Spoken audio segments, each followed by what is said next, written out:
Hello, agus fàilte go trí seascad den program ag BBC Alba a bhí a toiseach na scéalcha brostachail fó sùil Spòrs na ban a thula sheachdain. Is me Iona Ballantyne agus is an chiad program sa Àrd-Oifigear ha mi toilte fàilte einide na toscrannas animal sa landú an an bal cosisian an ban in Alba, Àrd-Oifigear Glasgow City, Laura Montgomery. Our program na heiche noch, ha tór acin ribrúm géin is sé in season ag an SWPL a tòiseachaidh brac an dheireadh. Bheir sin Siorrachd Cunningham na clubicin nearseach agus son an immerst le cúteach nach roisin an dúlrís agus enaman móra t-saoghail haris an lígar fat. Agus cluna sin fó díos is Siorrachd Obar-Dheathain a clarach an tuilh an a bhí racing marathon. Laura, welcome back to 360. Hi, thanks for having me. I feel like you need to tell us everything that you've been up to because you have been everywhere with sport the past few months, it seems like. Well, yeah, I mean, I've certainly been at the Euros, so I was there in a working capacity initially, so I do work for UEFA, so I was a delegate. I was very privileged to be one at one of the venues, so that meant 3 group games and one of the quarter-finals. And my venue had some of the most exciting games, so that was good to be part of. Yeah, and then just as a fan, I was at the final, which was just incredible, so it was really good. Can you tell us about the tournament as a whole? How did you find it and just experiencing that whole atmosphere around the tournament? I mean, I think, listen, it was great. I think it's, you know, it was a culmination of all the years of development in the women's game. And I think it was such a celebration after, you know, a few years of COVID. Obviously, we had the FIFA World Cup in 2019, which, you know, was so explosive for everyone. And then I think for that all to come together, you know, in the UK and obviously, you know, across the border from us was just immense. And, you know, being a delegate, being there, seeing, you know, I had the Dutch and the Swedish at my venue and, you know, just seeing the amount of fans they brought and all their colour and, you know, their fan buses, everything. It was just fantastic, absolutely fantastic. And even without Scotland, I can imagine you still felt very proud of women's football and how far it's come. Yeah, listen, 100%. And I think you can see, probably for me, you know, no disrespect to Northern Ireland, obviously they are still mostly amateur, but you could see the effects of the investment in the women's game over these years, because you could see that, you know, these players were all professional. They'd all been professional for a number of years, have come through, you know, academy systems that have probably given them proper coaching, strength and conditioning, and then you see real athletes on the field, whereas, you know, for most of the previous, you know, decades, it's been players like myself who never got the opportunity to play, you know, played a bit with their friends and then suddenly in their 20s were part of, you know, an organised football structure with none of the benefits, you know, that has existed in the men's game for years. So I think we saw the real benefits of the advancement of the game off the pitch, to be honest, over the last kind of 20 years. It was amazing to see and just everything around it. There's so much hype around it. But we've got to give it to England, a fantastic victory for them at their home tournament. But for the Scotland players, a lot of them play with the girls from the England team. Do you think that'll give them like a real fire in their belly now to really go and push it? Totally. I think, you know, first of all, it's probably a very hard watch for our national team, given that, you know, they weren't there and weren't part of it. But yeah, 100%, you know, we've got players, you know, Erin Cuthbert, Caroline Weir, you know, that play day in and day out with a lot of these players. Caroline obviously past tense did with those players that were lifting those trophies. You know, they feel they are very much their equal and they've watched them go on to get all that adulation. You know, 90,000 of a stadium watching them, you know, millions on TV. You know, 100% it'll inspire them on to pull on their Scotland jersey and get us at the next World Cup. I was just going to ask about the record attendances. 87,192 at the final for Wembley. What was it like being in that stadium and being in that atmosphere, because I know it was very different from other tournaments that you've been to? Yeah, it was great, and it was quite an interesting kind of contrast for me, because I went down to the England-Scotland men's Euro game at Wembley, which is obviously also kind of sold out. It was the same type of ticket I had in the exact same place, so I could experience the exact same thing, and obviously it's very different from a fan perspective. You know, the women's game, you know, very friendly demographic, equal men, equal women, just a kind of real happy, collegiate kind of feel to the whole thing. Obviously with England being in the final, that obviously helped the atmosphere because the majority were English fans, but you know, I just really found it an absolute fantastic spectacle. You know, not just because I work a bit for UEFA, but I thought they did really, really well. But the whole tournament as a whole, you know, when you know, came across, you know, with no security incidents, you know, nothing, it was just all incredibly positive, and I think that at the moment is still what keeps the women's game very different, and we just have to hope that continues, because that is definitely our USP. Right, well, it's a great showcase for the women's game, but even like you mentioned earlier, millions of people watching online, a peak of 17.4 million on the BBC, watching at home or watching online. There's no excuse. The appetite is there for women's football, isn't it? Yeah, I think we've seen that over the years. Whenever women's football is accessible and it's available on, you know, TV channels that, as I say, that people can get to, can watch, you know, they don't need to have to spend ages burrowing away to find it, then, you know, people will watch it. And the audiences for women's sport are just growing every single time. You know, we have a major tournament and it gets that showcase, and as I say, it gets that showcase with the same kind of broadcast coverage of what people are used to. You know, I think football is now, for most of us, you know, a spectator sport, sitting in your armchair. And if you've been used to watching Match of the Day, you know, for all these years, you see all these multi-camera productions, and now we see that replicated in the women's game. So you get the same kind of, dare I say, Hollywood spectacle of a match as much as you see the talent on it. And I think, you know, it just shows in the numbers. You know, the numbers are just growing exponentially every single year. What can we do in Scotland to build on the back of that, even though we weren't involved? It's so close to home. We've surely got another opportunity now. Yeah, I think so. I think, you know, someone in the BBC told me that, you know, they were absolutely delighted with Scotland's audience share of the Euros. And certainly most people I know, you know, would talk about the fact that, you know, they've been watching it and they maybe, or their husband was watching it and they hadn't previously. So I think for us, we can see that a lot of people have consumed the women's game that maybe wouldn't normally. Hopefully that was shown in, you know, the start of the SWPL on Sunday. We had kind of record opening crowds, you know, across the board, and that's even with all our existing challenges that still exist to get people along. So I think naturally, with, you know, the game having been exposed so greatly, it been such a good spectacle, there's probably a lot more people curious about it now, and hopefully, as I say, want to go along and find out what's available for them to watch in Scotland. Have you had people get in touch with you who might not have been in touch before about how much they enjoyed watching it? Well, I mean, not directly, but, you know, anecdotally, just, you know, across some of our tweets, you know, I've seen, you know, some people say you know, after watching the Euros, took in Glasgow City's game, definitely be back, absolutely thoroughly enjoyed it, can't believe I've never been along before. So yeah, you can pick up the kind of social media comments, which is pleasing to see. Brilliant, that is what we need, and that's what we need to build on. It's really great to hear. Yeah, very much so. Thank you very much, and we will actually be coming to the new season very shortly. Thanks, Laura. In Talmanis Siorrachd Obar-Dheathain dheireadh agus falbh a-staigh seo lína clubichin aus in SWPL hin a gulachuig son líonúr and a bhfuil cosnam ban in Alba. Halín úr t-sòoghail an a ball cosnam ban in Alba, le dús an skipian iniste farbe sin lígas áirste, agus had úlach idir a gopur trang t-sòoghail an season úr. A t-sòoghail an a donation, ha imach árachuig tighinn le Àrd agus Aberdeenshire, le grún chluicheadainn a tighinn agus a falbh.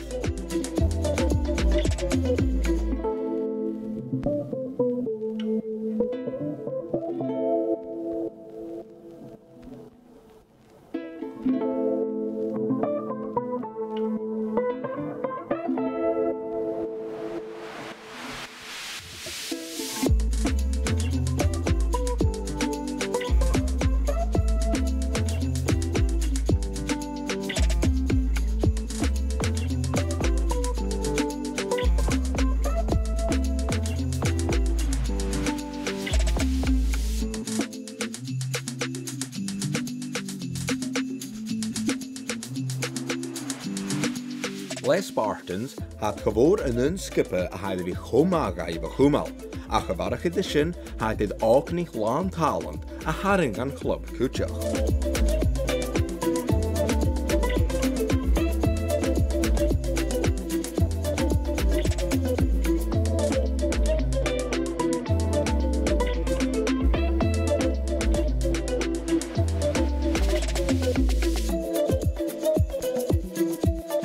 Bhí Rangers a géirí an sheachdain a dhéanaan an taiseansa, agus had it grún chluicheadainn a Àrd-Oifigear go seo. Ach had cúteach chluicheadainn a chaol a bhac amach cútramachai vanúdi, na misc skipper Brianna Westra.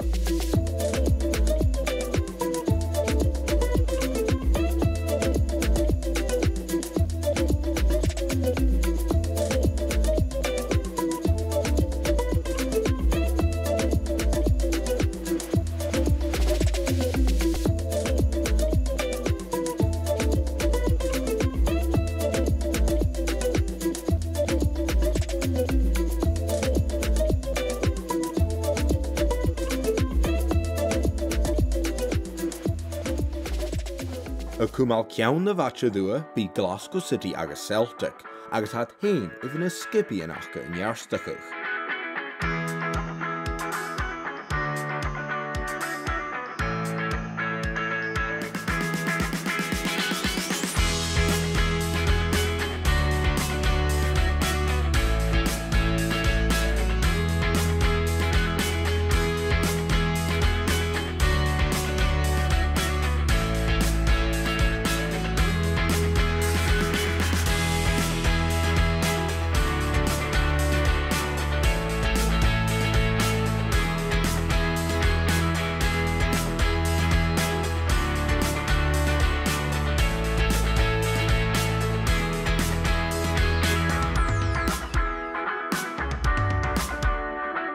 Bhí tobar na maithir agus páirteach thistle a géirí thógáil idir na rainga an nudí, is iad cluichadar an úra a thortaisteach go skipian eile sa líg. Ach cuideach cluichadar an aléid Cara Henderson agus Lucy Ronald, a rain gléibh an san SWPL gá.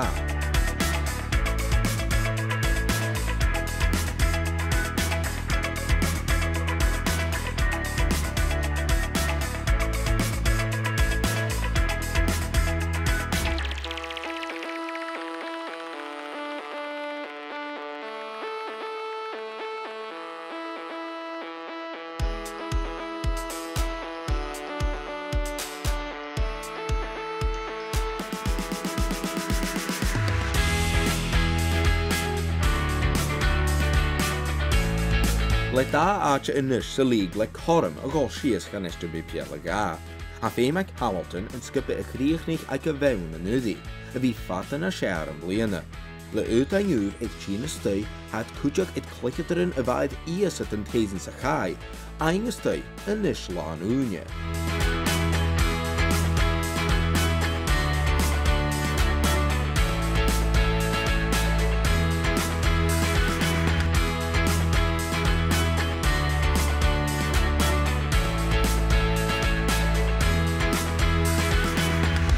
Says ein bór ag thorseach ag na skipi an úra sa líg. A Dundee United ag neartach le cluichadar an úra ag tína stoi. Ach stácha an rutas cutrimích a gaib, sés go bhfuil ag bór an unskipe a bhunig in SWPL gá a chumal tálag. A Glasgow women at hain idir bhí go trang, agus hat idir dómhas de cluichadar an aingesleit trom dráras. Cúteach a bheith cáladú an nudí.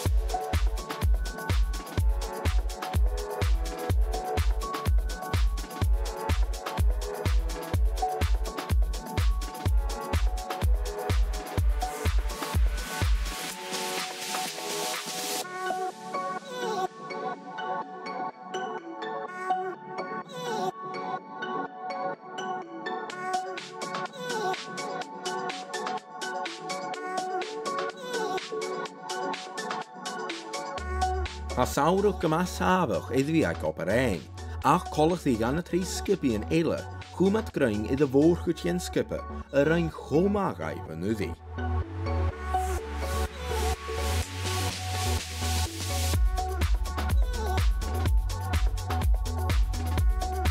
Gebíd sé hachras sa líg an téisinsa, a thula sin a coid déisial son sés an eachtrial eile son géim na ban a seo an an Alba.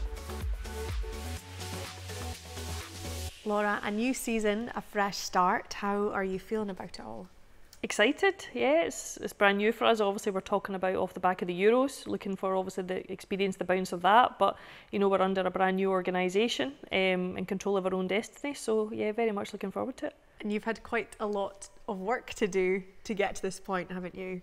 Yeah, so obviously as a group I was kind of part of the working party trying to, you know, enable the move. Now we've got a new board set up, so there's been a lot of work, you know, initially, obviously borne by, you know, the interim managing director, probably more so than anyone else initially, but yeah, I think, you know, we've made some great strides in a very short period of time, and I think in the future it's only going to get bigger and better.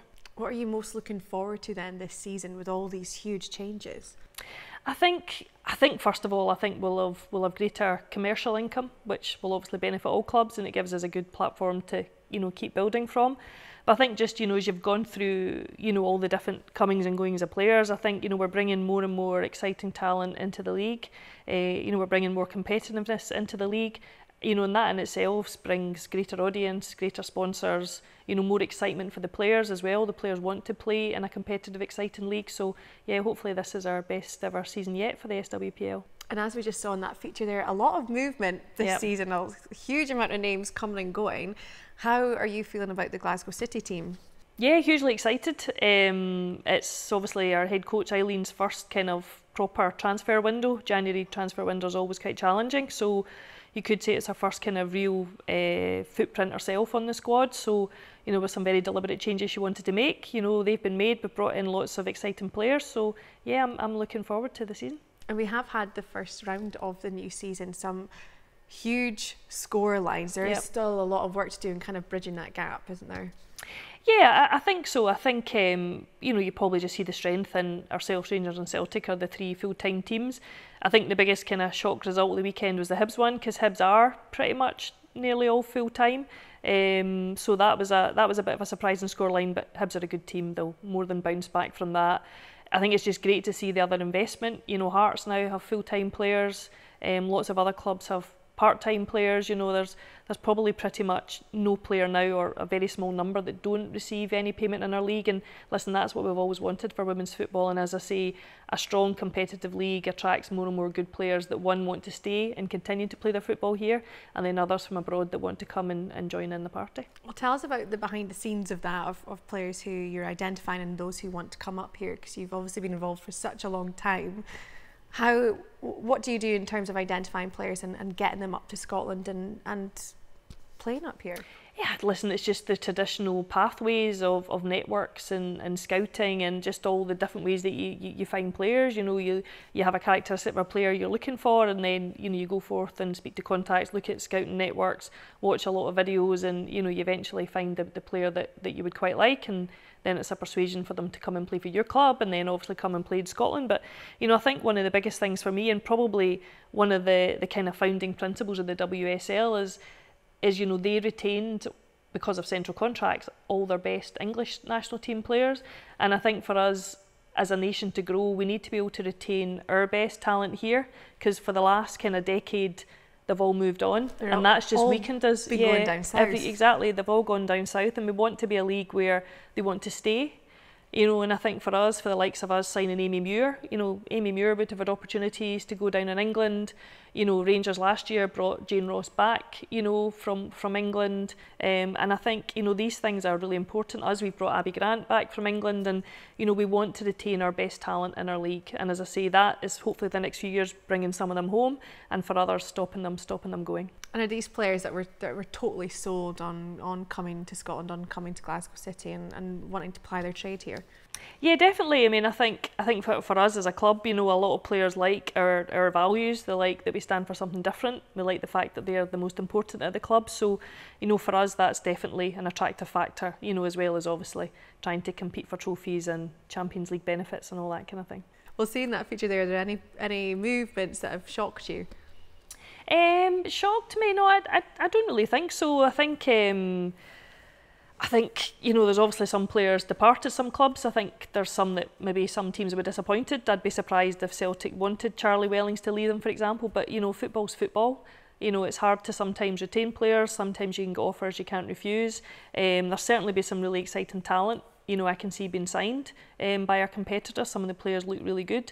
Similarly for ourselves, we've managed to secure some players that we've been after for a long time, which is always pleasing. You finally get them over the line. So no, I think this is generally going to be one of the kind of best leagues season we've had in terms of talent on the field. And getting them involved in Champions League, which you do actually have coming up at Petershill Park. Next Thursday. Can you tell us a bit more about that? Yeah, so a huge game next Thursday. We're playing Roma. Actually, it's unbelievable the amount of games we've played in European football. We've yet to play an Italian team, so that's a first for you. That's just given how many teams have played, that's quite unreal. So obviously Roma's a massive club, but even over the kind of mini tournament we're hosting, there's 10 players coming to Petershill who have played in the Euros. there. So, you know, that in itself, you know, if you've enjoyed watching the Euros, you know, 10 of that talent is coming to play in Springburn, you know, over the course of a few days next week. So I think for us, it's a huge challenge. Roma are a fantastic side. You know, they're very well backed financially, so that means they tend to have some very good players. And similarly, if we get through that game, you know, we've got a very, you know, potential tough next match. But either way, I think for where we are as the game, as I say, on the back of the Euros, to be able to bring these types of teams to Glasgow is fantastic for Scottish women's football. Well, I was going to say, for you working with UEFA, that must be a great moment for you, knowing what goes into this, and then actually getting this to Glasgow. Yeah, exactly. If we want people to be excited about women's football, then we want to bring the best talent, and whether that's playing every week in our league or whether it's bringing big teams here for one-off occasions like European Games, and certainly with us having, you know, Roma, you know, Paris and Sreath here next week, you know, those teams have some of the best talent in Europe. And for getting people in and watching, how are you going to do that? Well, again, our own channels, you know, our own kind of marketing, and that's probably when we rely on. This is maybe where we still lack a bit in Scotland, is still, you know, the backing of the media behind us. We all know how great, you know, BBC Alba are for giving that focus, but I think, you know, we still need a bit more from the other outlets to kind of build and promote the women's game. And, you know, I think for years we've all been on the bandwagon saying, you know, if you let people know it's there, they'll actually come and watch. And the numbers are there now, commercially as well as, you know, broadcast wise. So hopefully our friends in the media will help tell people that we're playing Roma next Thursday. Well, it will be a great spectacle. We cannot wait to watch. Thank you. Well, in this cártaí sin Àrd-Oifigear Glasgow an til a bhríseach, féimi tú Bheir agus a gulachaig son in Bheir son o míosin, ach gur Fay Choineagan agus Emma Petrie Siorrachd Obar-Dheathain, dúlan beccan na smáide roipe, chiad is sia marathon teviste, chiad is sia lá. Chuir sin fachcail an Àrd-Oifigear son feinamach coimheadaidh in náchair.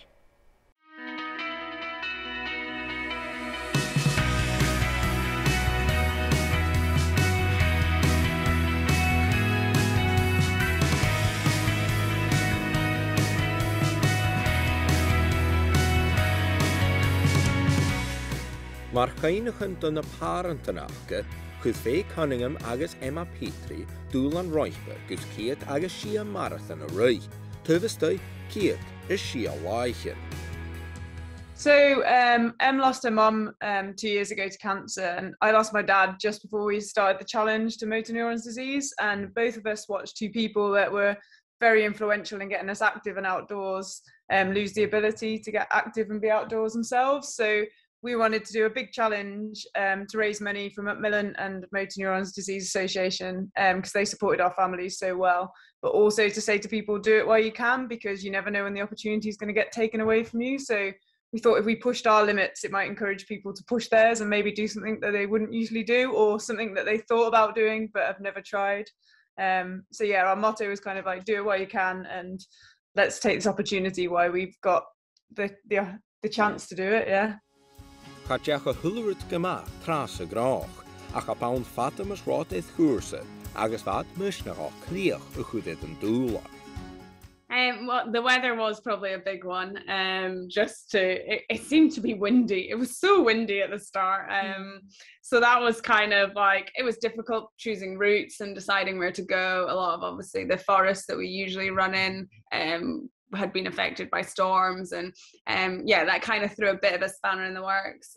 Otherwise, I had a really bad day on day 11 where I got some sort of sickness bug, so that was an interesting marathon, trying to still run and not have taken on much fuel, and was kind of surviving on coke and fluids. But that was probably my biggest challenge over the course of the 106 days. And yeah, for me, I had at the beginning, I just had a crazy time. My quads just kept going into spasm, and I don't know whether it was the icy roads or what I was doing, but I run a bit differently to Emma. I run a bit more on my toes. So I had to work with the chiro and the masseuses to try and switch that off because it was pulling on the tendons on my knees.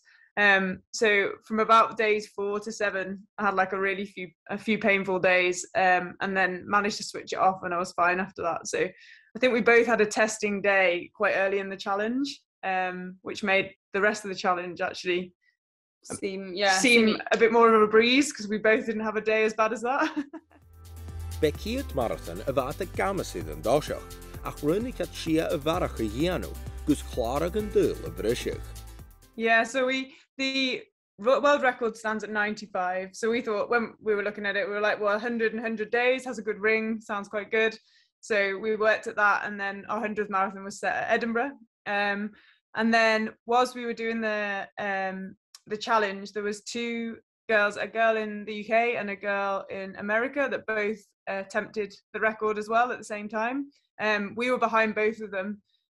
So we knew that one stopped at 101 and one stopped at 104.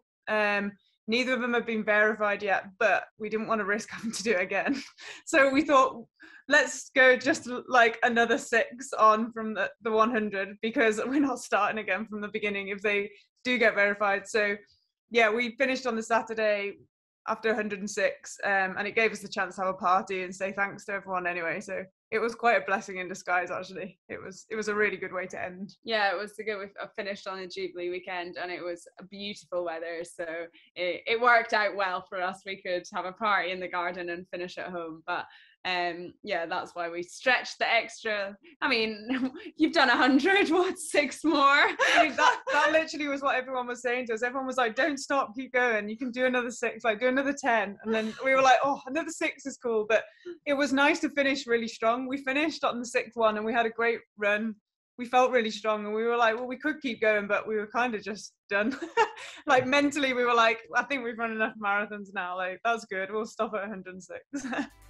Van na lúch leisichin a fallaching Jefa Rutan a siwiad críochnachach agus fad taingal as on a hula pís taich gehuadad san anaparach achge. Oh, just, it was a bit of like relief that we'd done it, because obviously we set out a really big milestone and said, it was quite bold at the beginning to say we were going to run 100, and whilst we believed it, we knew it was also just a bit like probably big challenge, and then a bit surreal, like just like proud and really grateful of just for having the opportunity and for people getting involved and making it such a great experience, because we hoped we would bring people on board and people would enjoy it and come on board with us, but you never know how it's going to go, do you? So to see everyone, like we had quite a lot of people run with us on the last few days, and then to support us in the garden when we were finishing, and it was just kind of a very, I think, overwhelming moment and surreal to see everyone behind us, and it's also so proud and so happy for us. So yeah, I think our faces, there's a video going around of the finish, and our faces say it all. We're like in shock, I think. Have we actually finished? Ha Emma agus Fay an dáchas go bhrosnich an scíalach ach go barach gúine gus tuileach echgur sich a dhéanú. Ach an drásta a gal bec an fós gus miaurachu éith na roinga.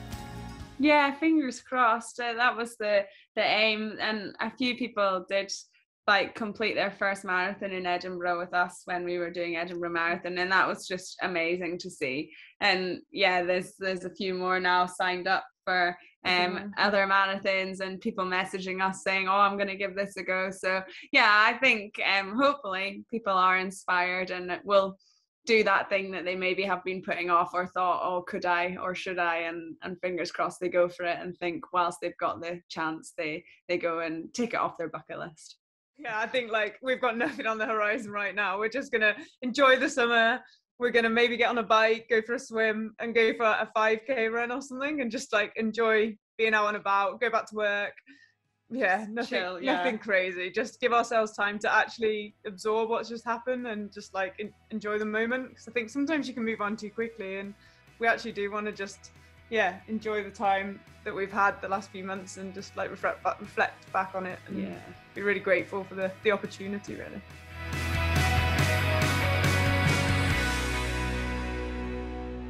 I suddenly feel very unfit after that. Unfit and inadequate, I think. That's just incredible. Like, I don't know how the human body can do that. 106 in 106 days. We were just talking there about training for a marathon. You take months and really put the body through the works to get up and do that every single day. I know. As you say, I mean, you said to me like the mental challenge is the main thing. Like how you physically put yourself through that. Just the days you don't feel great. I mean, literally, hat off to them. That is incredible. Absolutely incredible. And I thought it was really interesting seeing how you could just tell how excited they were, kind of bouncing off each other, talking about it, which I don't know about you, but I just thought that was really nice to see because of the reason why they did it in the first place. They came together from both going through really awful things and then have come through this huge journey, like really long journey of 106 marathons, and you can tell they're totally buzzing off it. No, totally, and for the whole outcome to give something back to the charities that supported them, you know, so it's great. And I think very often for doing these things, you need to have a motivation behind it, and that was obviously for them the inspiration of their parents, you know, giving something back for the charities. But I mean, incredible, and I'm sure they'll have a bond, you know, together for a lifetime, you know, doing that together. But literally, I mean, the thought of doing one marathon gives me the fear.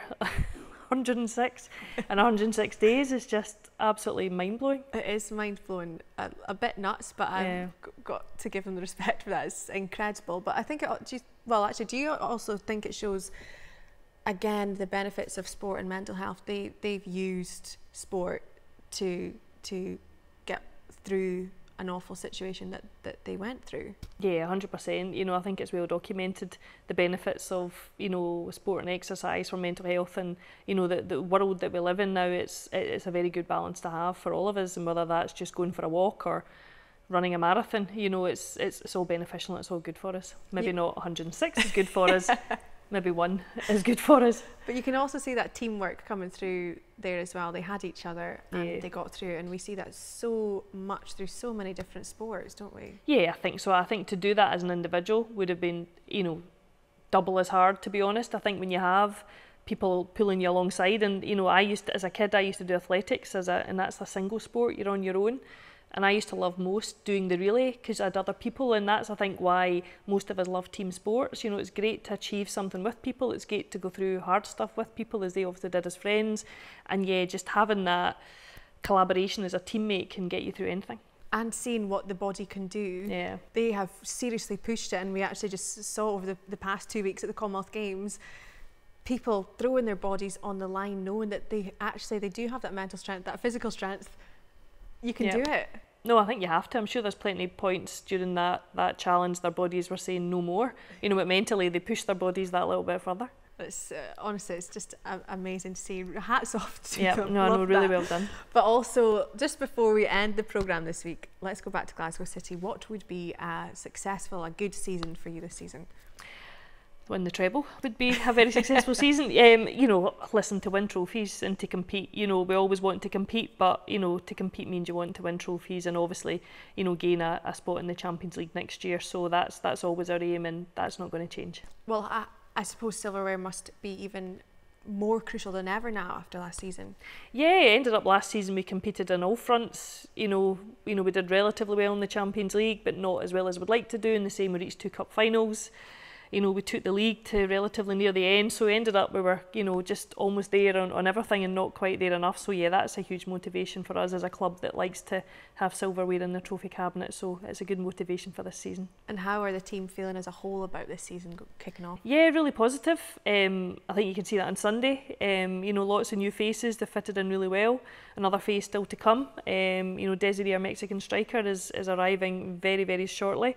You know, she's a fantastic addition for us as well as a team, very exciting player, so we're delighted to have her on board. But I think, you know, we've got a really good mix of personalities in the team, really good blend of characters, and you need that, you know, to be a winning team as well. And yeah, and an awful lot of talent there, so hopefully, fingers crossed, we'll have a good season. Good. Well, Laura, it has been great to have you back on. Thank you so much for joining us again on our first episode of season 3. Thank you. Thank you very much, and we are looking forward to the season ahead. Me too. Thank you. Well, sin airson an nach, bí sin ará sin chiachdain airson barascíalchan bhrosachail bó sùil Spòrs na ban in Alba. Collarúm in chiachdain bí ofgar lesachaí common balcoshin na Alba Sam Milne.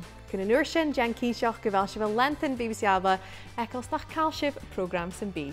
Hí sin sibh an ahuras.